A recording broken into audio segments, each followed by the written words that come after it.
is Ataola Adejo. Welcome to Handsomely Educated. Nigeria and Nigerians are very generous. Sometimes we're not that generous to each other, to be honest. But once we see foreigners, we become very hospitable and we treat them very well.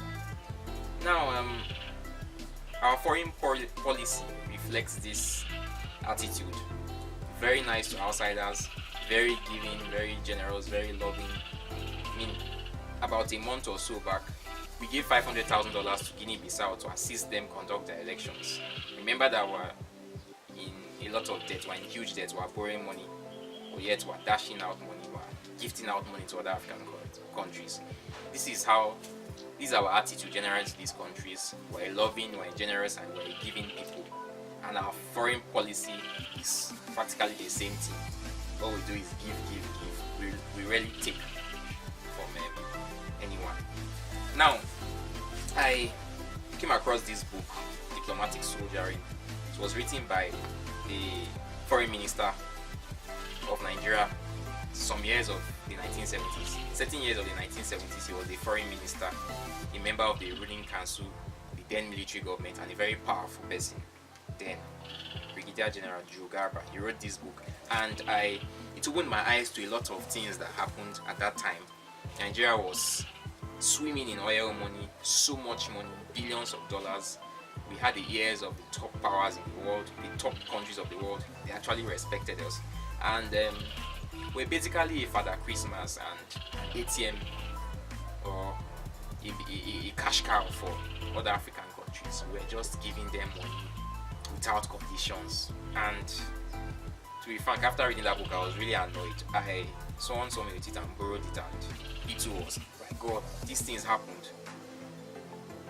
And it was very eye-opening. Now, I will use two countries that we gave a lot of money and we assisted, and how they paid us back. I will use them as examples and case studies. Angola was fighting for its independence from Portugal, and there were three main liberation fronts: the UNITA, the MPLA, and the FNL. And we aligned ourselves with the MPLA to assist Angola get its independence. The other countries that were with us in that MPLA fight, assisting Angola to get independence, were the Union of the USSR then, which is today's Russia, and Cuba. Now, we gave them $20 million. This was in the 1970s. I don't think we ever got that money back. We gave them as a grant. We gave Angola $20 million in the 1970s. We used Nigeria Airways planes to lift meat, tons of meat, and take to Angola. This was at the same time when we couldn't meet our demand, our demand for beef here. So we're importing meat for beef. We're importing beef from Argentina, then airlifting some of it to Angola.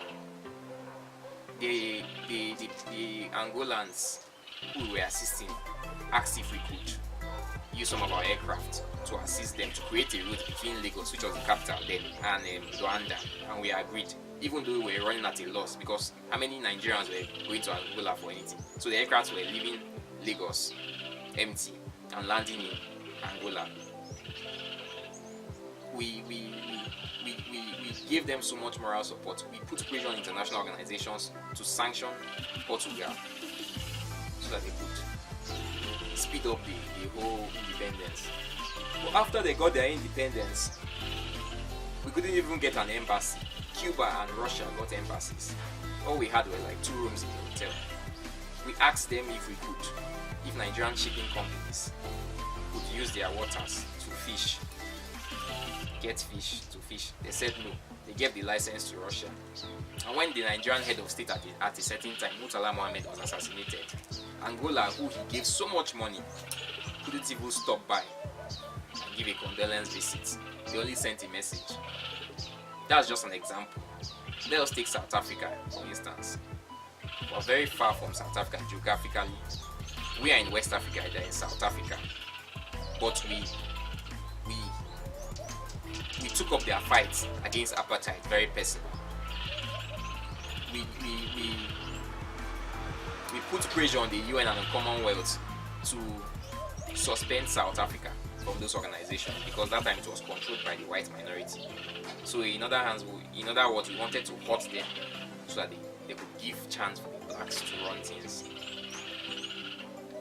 We set up a fund where Nigerian students who were taxed, and civil servants were taxed, and many of them gave voluntarily to liberate South Africa from the scourge of apartheid.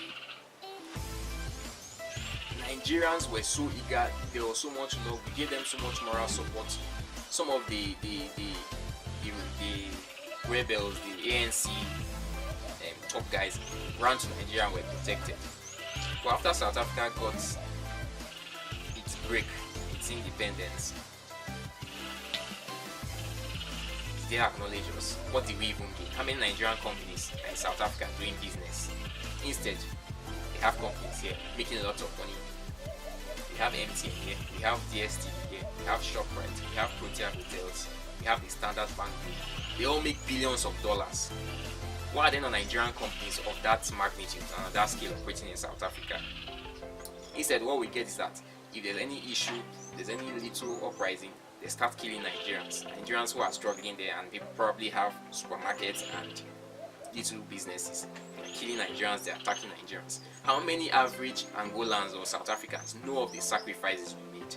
Mind you, they were not the only countries we were giving money to. We gave money to Cape Verde, gave money to Benin Republic, gave $1.4 million to Mozambique to help them fight for their independence. We gave 300,000 to Zimbabwe to help it fight for its independence. And even countries that were far away in the Caribbean, like Guyana and Grenada, we gave them a lot of money. At a certain time, we paid the entire salary of the civil servants in Grenada. Nigeria police trained all their policemen free of charge. And we were about to give them $5 million, if not that the head of state in Nigeria at that time was overthrown.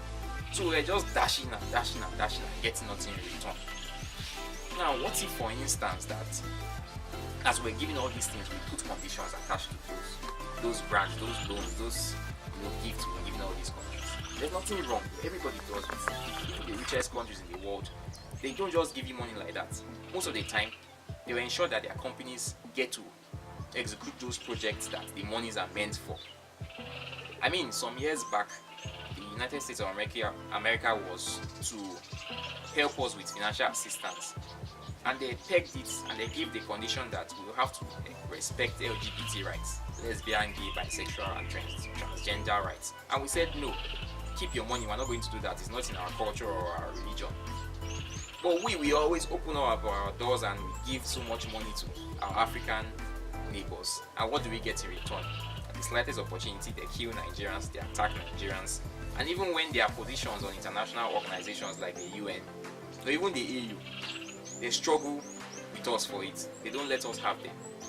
We need to change. We need to stand up for our interests first. It's good to be generous, but let's do it with some sense. Thank you for watching. Please subscribe to my channel. Please comment no matter your opinion, and share this video.